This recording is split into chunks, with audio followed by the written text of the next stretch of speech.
Davam edirik, əziz tamaşaçılar. Barışmaq üçün hansı bəhanələrdən istifadə etmisiniz? Bu mövzunu müzakirə edirik. Elə studiyamızda da qonağımız var. Qonağımız yazıcı, kulturoloq Məhəbbət İbrahimovadır. Xoş gəlmisiniz Məhəbbət xanım. Necəsiniz? Salam, xoş gördük. Buradan tamaşaçılarımızı da salamlayıram. Hamıya xoş günlər diləyirəm. Çox sağ olun Məhəbbət xanım. Deyirlər ki, mövzumuzla elə bu sualla başlayacağım ki, deyirlər barışmaq üçün atılan bütün addımlar müqəddəsdir və ümumiyyətlə addımı kişi yoxsa xanım atmalıdır ilk növbədə. Əgər iki cins arasında olan çəkişmədən, küsməkdən gedirsə söhbət, mən hesab eləyirəm ki, orada ilk addımı günahkar da olsa, haqlı da olsa, kişi atmalıdır. Çünki qadınlar bilirsiniz də biraz həssasdılar, biraz kişidən daha çox şey gözləyirik biz, qarşı cinsdən daha çox şey gözləyirik. Hesab edirəm ki, o haqlı da olsa, haqsız da olsa ilk addımı kişi atmalıdır. Aha, bəs deyirlər bu barışmaq üçün yəni atılan bütün addımlar müqəddəsdir. Bu redaktorumuz deyir ki, məxsusi bu suala cavab versin Məhəbbət xanım. Müqəddəsdirmi? Mən eşitmişəm ki, yalan müqəddəs sayılır. Bu biraz qarışıq mövzudur. Barışmaq üçün, yalan danışmaq müqəddəs sayılır. Baxır, harada necə? Məsələn, mən elə bir insanam ki, mən küsməyi bilmirəm. Amma küsdümsə, ona da küsmək demirəm, həyatımdan silmək deyirəm. Bir dəfəlik silirəm. Məndə elə olmayıb ki, kiminsə xətrinə dəyim, küsüm, sonra barışım. Elə şeylər eləməmişəm. İndiyə qədər, cavanlığımda da eləməmişəm. Yəqin ki, əgər öz günahını, mən bilsəm ki, mənim günahım var, mən o adamdan üzr istəməyi belə özümə, yəni alçaqlıq bilmirəm, onun qapısına da gedərəm, üzr də istəyərəm, bilsəm ki, günahım var, yanlış anlaşılma ola bilər. Bəzən olur ki, yanlış anlaşılma olur, sən inciyirsən, amma sonra öz səhvi başa düşəndən sonra ondan üzr istəmək mənə elə gəlir ki, bu daha doğru bir hərəkətdir. O sənin kimliyinə, kişiliyinə heç bir ziyan vurmaz. Çalışmaq lazımdır ki, elementar şeylər üstündə dostundan, evdəkilərdən küsməyəsən. Bəli, bəzən olur ki, insan özü küsəyən insan olur, hər şeydən inciyən insan olur, həssas olur. Burada bir sual var, maraqlı bir sualdır. Sizcə, ümumiyyətlə, insanlar niyə barışmaq istəyirlər? Mütləqmi barışmaq lazımdır? Yəni, niyə məqsəd, əgər bir münasibəti bitirirsənsə, deməli, münasibəti istəmirsən, mütləq barışıq olmalıdır orada. Bilirsiniz, bəzən insanların xarakterləri də fərqli olur. Bəli. Siz özünüz indi qeyd elədiniz ki, elementar bir şeydən küsür, çıxır gedir. Onda da sonradan o barışmaq ehtiyacını duyur. Yəni, qarşı tərəfi itirmək qorxusu yaranır da, yoxsa içlərində yarım qalan sözlər olur ki, onları qarşı tərəfdə iki cins arasında münasibəti mən nəzərdə tutmuram. Genel olaraq insanlıq arasında olan münasibəti nəzərdə tuturam. Belə də bir söz var, deyir, küsəndə barışmağı üst saxla. Gərək küsəndə də elə küsəsən ki, sonra geri qayıda biləsən. Yəni, küsdüyün adama ağzıva gələni deməyəsən, onun bütün əvvəldən düşündüklərinin onun haqqında, onun keçmişini üzünə vurmaq. Bunları elədinsə, məncə heç barışma. Heç, nətər deyim, günahlı da olsan, günahsız da olsan, bir də o insanla bir araya gəlmə. Çünki o insan səni ürəyində bağışlamayacaq heç bir zaman. Belə bir deyim də var ki, bəzən deyirlər ki, ən uzun inciliklər ən çox sevilən insanlar olurlar. Yəni, uzun o münasibətlərdə, yəni küsülü qalan, kim ki inciyir, kim ki uzun müddət münasibətdə yəni son qoyur, onlar daha çox sevilirlər deyə, daha çox dəyərli olur deyə. Razısınız bu fikirlə? Ola bilsin ürəyində o məhəbbət, o sevgi ola. Amma uzun müddət insan bir-birindən ayrı qalandan sonra geri dönüş biraz çətin olur. Ona görə mən həmişə cavanlara da tövsiyə edirəm ki, lap evdə, ailə münasibətlərində də küsüşmə dərəcəsinə, uzun müddətli ayrılıq dərəcəsinə gətirməyin. Sonra barışanda da bir şüşə qırılanda onu yapışdırıb necə orada su içmək olar? Yamaq kimi qalır. Yamaq kimi qalacaq. Böyüklərimiz hər zaman deyir ki, su girdi qaba, oldu içməli. Yəni, hər şeyi belə böyütmək, ailəyə uyğun olmaq lazımdır. Yəni, buradan həm də deyirlər ki, o vaxt mən nənələrimizdən eşidirdim ki, böyüklərimizdən eşitmişəm ki, deyirlər ki, o ər-arvad sevgisindən danışır. Ər-arvad vuruşması yaz yağışı kimidir. Yəni buradan vuruşursan, buradan yəni keçib gedir də incilik. Əslində o hər iki tərəfli də olmalıdır. Çünki insan yola verməyi bacarmalıdır. Mən elə düşünürəm. Elədir. Evləndinsə, bizdə belə deyirdilər də, dirin girdi bu qapıdan, ölün çıxsın. Maalesef indi cavanlara bu məfhum biraz yaddır. O ailənin içində hər şeyi bağışlamağı bacarmaq lazımdır. Yəni onu abartıb, üzə vurub, böyütmək bir ayrılığa gətirib çıxarır. Olsun kişi tərəf, olsun qadın tərəf. Elə eləmək lazımdır ki, biraz da göz yummaq lazımdır bəzi şeylərə. Ailə içində o küsürlülük olmaz. Oldusa dediyim kimi, bu son deməkdir. Siz də yəqin ki, gənclərə elə tövsiyələriniz bu olur. Çünki son vaxtlar adi bir sözlərdən belə gənclərimiz daha tez inciyirlər. Daha tez baxırsan ki, heç nə üstündə böyük bir, yəni ailədə söz-söhbət yaranır, heç nəyin, yəni adi bir şeylərin üstündə. Və bu da boşanmaya qədər gətirib çıxarır. Siz necə düşünürsünüz? Kişilər indi burada əsas faktor kişinin üzərinə düşən nədir? Mən onu deyirəm, kişilər səhv eləməyə çox meyillidirlər. Heç kim deyə bilməz ki, həyatında ailəsinə xəyanət, ailəsinə qarşı nəsə düzgün olmayan hərəkəti olmayıbdır. Mən həmişə gənclərə, xanımlara deyirəm ki, ya gərək onu üzə vurmayasan, üzə vurdunsa bir dəfə, iki dəfə deyəcək əcəb eləyirəm. Ondan sonra da o insanla bir evdə yaşamayasan. Yəni göz yummaq lazımdır. Hörmət qalır, pərdə götürür. Elə şeylər var ki, onlara bilsən də bilməməzlikdən gəlməlisən. Mən demirəm ki, qarşı cins özünü buraxsın, mən demirəm ki, onlar haqlıdırlar. Amma nə bilim, 65 illik praktikamda görürəm ki, bu onların yapısıdır. Başqa cür olmur. Amma indiki qızlar ilk səhifində boşanmaya verirlər. Nə uşağı fikirləşmirlər, nə ailə dəyərlərini fikirləşmirlər. Əslində, ər də bunu fikirləşməlidir ki, eləməməliyəm.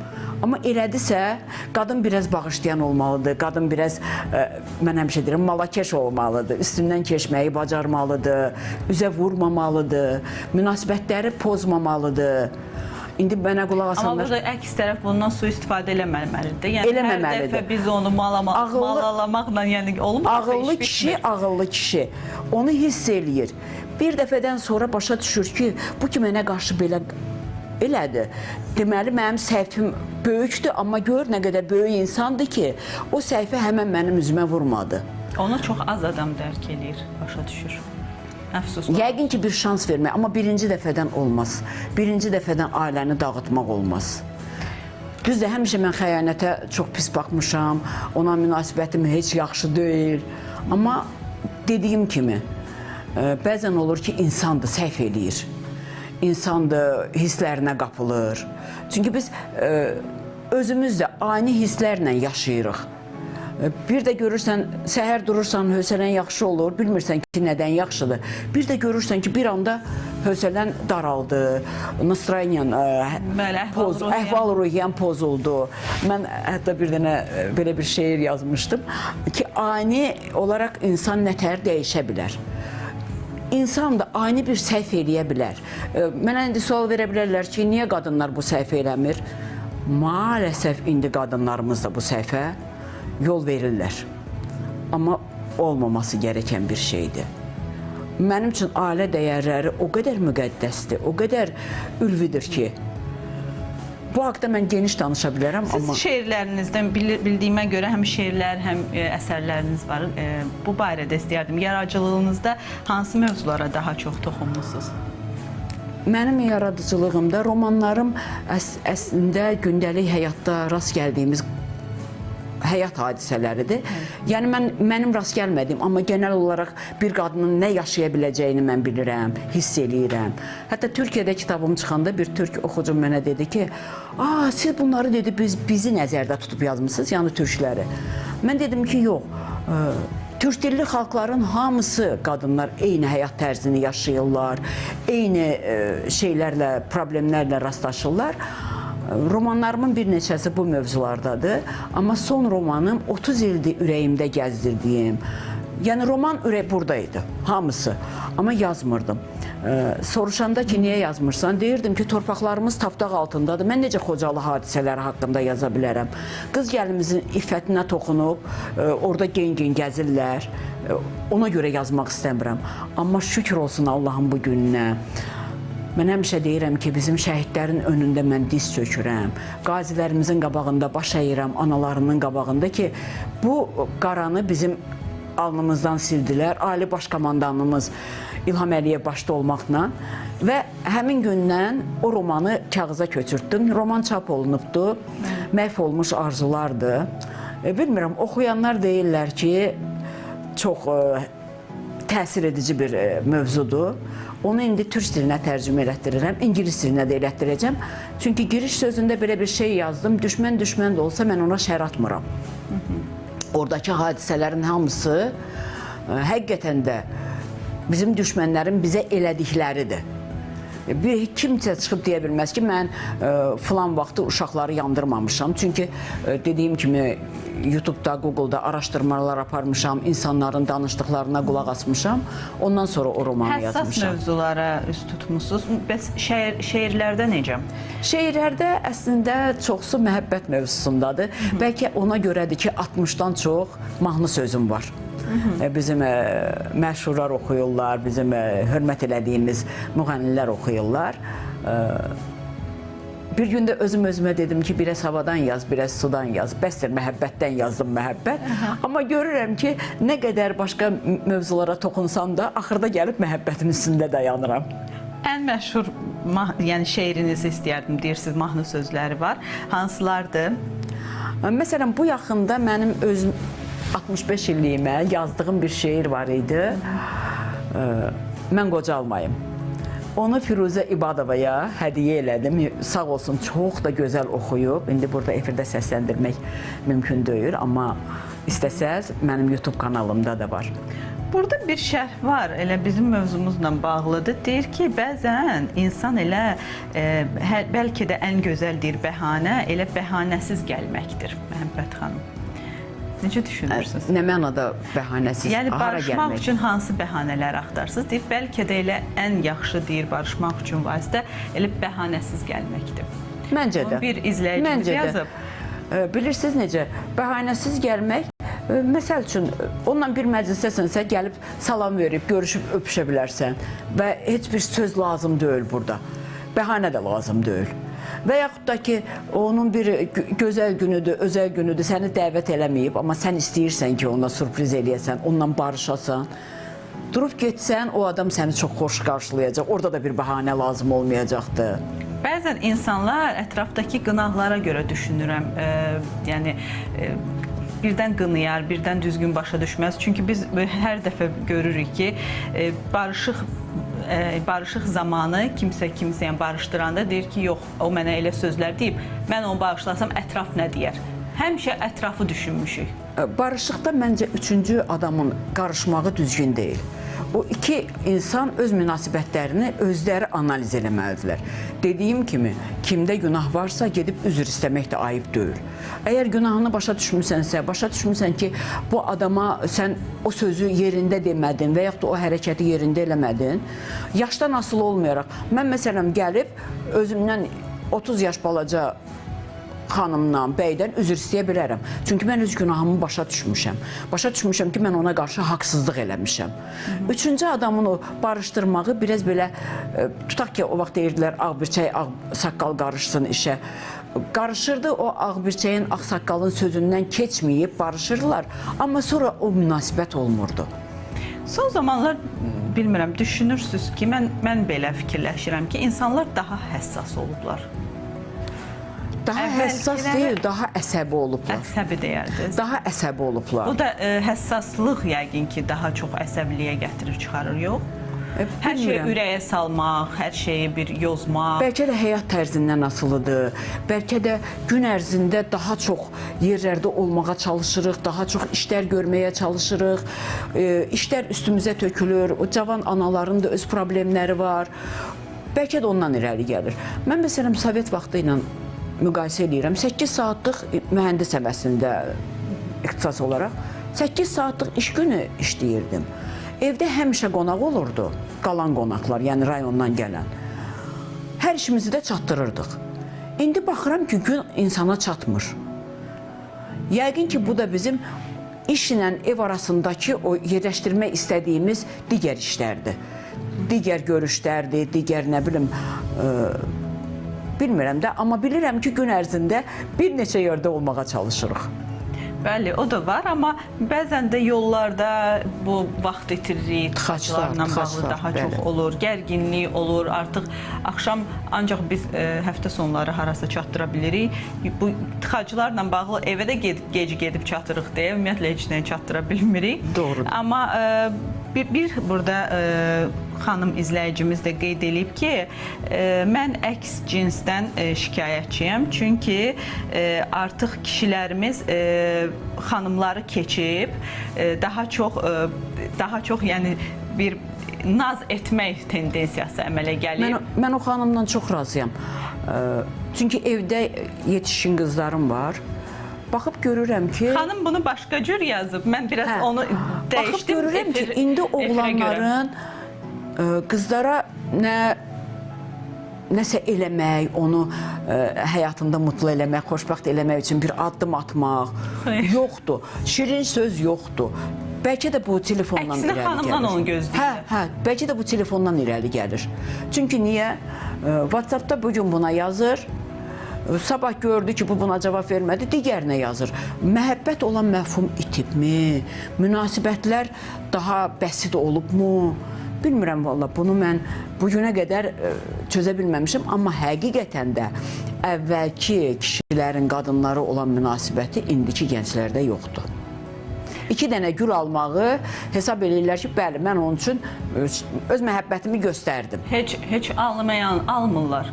Elə ailələr tanıyıram ki, ümumiyyətlə heç xanımına adi bayramlarda belə 8 martdır, digər bayramlarda da adi bir gülü alıb təbrik eləmirlər və amma digər həmişə deyirlər ki, yəni bizə qayğı göstərin. Niyə belə yaranıb ki? Niyə biz kişilərə qayğını bu qədər çox aşırı göstər? Ya da bəzi xanımlarımız o qədər aşırı göstərib ki, artıq bizdən bunu tələb eləyirlər. Bir ənənəyə çevrilir. Yox, bəzi xanımların şey deyil. Dediyim kimi, müasir dövrün yaşam tərzindən irəli gəlir. Bir də ki, müharibələr kişi qisminin azalmasına gətirib çıxarır. İndiki nəsil gənclərdə də o getsin, gəlməsin, bir daha təkrar olmasın. Ölən gənclər, dünyasını dəyişən, şəhid olanlarımızın hamısı indi evlənmək dövründə idilər. Azaldığına görə də qızlar daha çox diqqət verirlər oğlanlara. Bəzən mən özüm də hiss elədiyim, yəni gördüyüm səhnələrdən biraz çox diqqətliyəm bayıra çıxanda. Görürəm ki, qız özünü oğlana göstərməyə çalışır. Qız önə çıxır ki, məni gör.